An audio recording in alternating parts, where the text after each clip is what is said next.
We deserve that invitation, right? এটা তো অবশ্যই দুঃখজনক, কষ্ট তো অবশ্যই লেগেছে। এখানে তো কোনো দল নেই, এই জায়গাটায় তো আমি আওয়ামী লীগ না বিএনপি না, আমরা সবাই বাংলাদেশের প্লেয়ার, রাইট? বুলবুল ভাই আসার পরে যে এই ধরনের জিনিসগুলা হচ্ছে হবে মানে এইটা আশা করিনি, এবং we all deserve to celebrate 25 বছর বাংলাদেশের টেস্ট ক্রিকেটের। আমি তো ইন্ডিয়ার জন্য খেলি না কি পাকিস্তানের জন্য খেলি না, ওইটা যে একটা প্রোগ্রাম হয়েছে এইটাই জানতাম না। বাংলাদেশের টেস্ট কালচারের কথা যেটা বললেন, ক্রিকেটাররা বলে, গত বছর ক্যাপ্টেন নাজমুল শান্ত বলেছিলেন যে আমাদের কালচারটা কত ইম্পর্ট্যান্ট। তো এই কালচারের জন্যই কিন্তু আমাদের একটা আয়োজন করা হয় টেস্ট ক্রিকেটের 25 বছর।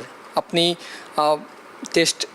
ফার্স্ট টেস্ট ম্যাচ জয়ের টিমের মেম্বার, আপনি কি দাওয়াত পেয়েছেন সেখানে?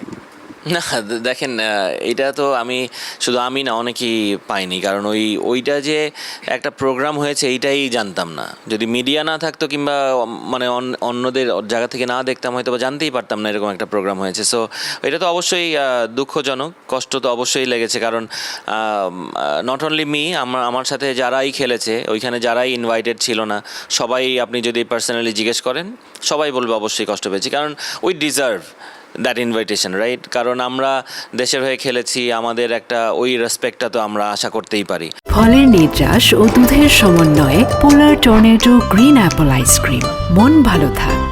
সো এটা যারা রেসপেক্ট দেয়নি কিংবা যারা মনে করেনি যে we are not important to be there, so এটা আসলে তাদের ল্যাকিংস, এইখানে তাদের মেন্টালিটি, এটা আসলে তেমন কমেন্ট করার কিছু নেই।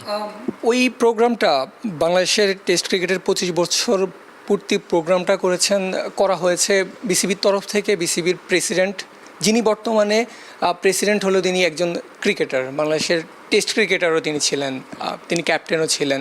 তো ওনার মানে ওই জায়গা থেকে কষ্টটা কি আর একটু বেড়ে যায় কিনা একজন ক্রিকেটার? যদি কোনো পলিটিশিয়ান প্রেসিডেন্ট হতেন তাহলে হয়তো বা অন্যদিকে অন্য কিছু চিন্তা করা যেত, কিন্তু একজন x cricketer, x captain, x test player যখন টেস্ট ক্রিকেট নিয়ে আয়োজন করে, কিন্তু সেখানে প্রথম জয়ের প্লেয়াররাই দাওয়াত পায় না, এটা কতটা বেশি মানে কষ্টদায়ক?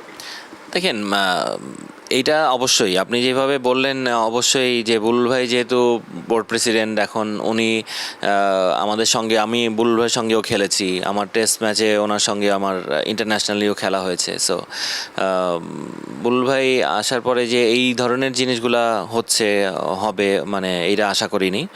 অবশ্যই আমরা তো মানে সবাইকেই দাওয়াত দেওয়া উচিত ছিল। বাংলাদেশ ক্রিকেটে যারাই ইনভলভ, টেস্ট ক্রিকেট খেলেছে 25 বছরে, প্রত্যেকটা মেম্বার ডিজার্ভ দ্যাট ইনভিটেশন, কারণ ওইখানে এমন কিছু মানে হবে না, এইখানে তো কোনো দল নেই, এই জায়গাটায় তো আমি আওয়ামী লীগ না বিএনপি না, আমরা সবাই বাংলাদেশের প্লেয়ার, রাইট? সো এইখানে আমি আপনার লোক, আমি তার লোক, এইসব জিনিসগুলো না টেনে সবাই যদি আমরা ক্রিকেটার একটা ছাদের নিচে আসতে পারতাম, সবাই মজা করতে পারতো, সবাই ওই জিনিসটা সেলিব্রেট করতে পারতো, এবং we all deserve to celebrate 25 বছর বাংলাদেশের টেস্ট ক্রিকেটের। সো ওইটা যেহেতু বুলবুল ভাই আমাদের কলিগ, আমাদের এখন বোর্ড প্রেসিডেন্ট, ওনার এই জিনিসটা আমি জানি না কেন ওনারা এই ডিসিশনটা নিয়েছেন যে সবাইকে ইনভিটেশন দিবেন না, কারণ বাংলাদেশ তো এখন আর ওই আমি যে বললাম না যে আগের ক্রিকেট বোর্ডের মতো এত খারাপ অবস্থা না, কারণ 10 বছর পূর্তিতে কিন্তু আমরা সবাই এক ছাদের নিচে ছিলাম, প্রত্যেকে every test player was invited. এখন সবাই হয়তোবা, অনেকেই হয়তোবা আসতে পারেননি কোনো কাজের ব্যস্ততায় কিংবা দেশের বাইরে থাকে, কিন্তু প্রত্যেককে ইনভাইট করা হয়েছিল।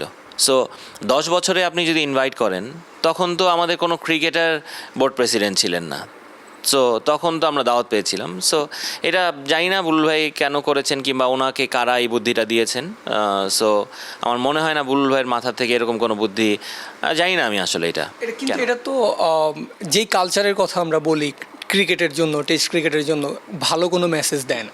না, তা তো অবশ্যই, কারণ এইগুলো তো ধরেন আপনি দেখেন, আপনাকে যদি আমি এনকারেজ না করতে পারি, মানে আমি যদি এক্স প্লেয়ারদেরকে ওই রেসপেক্ট না দিতে পারি, এখন যারা কারেন্ট প্লেয়ার আছে তাদের কিন্তু এই ভাইভটা যাবে যে আমাদের এক্স প্লেয়াররাই কোনো রেসপেক্ট পায় না, তাহলে আমি যখন এক্স হব তখন তো আমিও এই রেসপেক্টটা পাবো না। সো এইখানে তো রেষারেষির কোনো কিছু নেই, আমরা সবাই ক্রিকেট খেলেছি, সবাই বাংলাদেশের জন্যই খেলেছি, আমি তো ইন্ডিয়ার জন্য খেলি না কি পাকিস্তানের জন্য খেলি না, আপনিও বাংলাদেশের জন্য খেলেন, আমিও বাংলাদেশের জন্য খেলি। সো আপনি যেই রেসপেক্টটা পাওয়ার যোগ্য, আমিও সেম রেসপেক্টটাই পাওয়ার যোগ্য। হ্যাঁ, কারো ক্যারিয়ার অনেক বড় হয়, কারো হয় না, কিন্তু আমি মনে করি যে বাংলাদেশের হয়ে একটা ম্যাচও খেলেছে, সে এই রেসপেক্ট আশা করেই। কারণ আমি ন্যাশনাল টিমের প্লেয়ার, আমি বাংলাদেশের একদিনের জন্য হলেও আমি রিপ্রেজেন্ট করেছি বাংলাদেশকে, আমার একটু হলেও মানে কন্ট্রিবিউশন আছে বাংলাদেশের ক্রিকেটের পেছনে। সো আমি ডোমেস্টিক অনেক বছর ধরে আমরা যারা খেলি, সো তাদের সবারই কন্ট্রিবিউশন আছে। আপনি খালি ন্যাশনাল প্লেয়ার না, ডোমেস্টিক যারা খেলে তাদেরকেও তো আপনি রেসপেক্ট আশা করে তারা। সো আমি মনে করি যে ক্রিকেটে কিংবা যে কোনো স্পোর্টসেই এই ধরনের রেষারেষিগুলো থাকা উচিত না।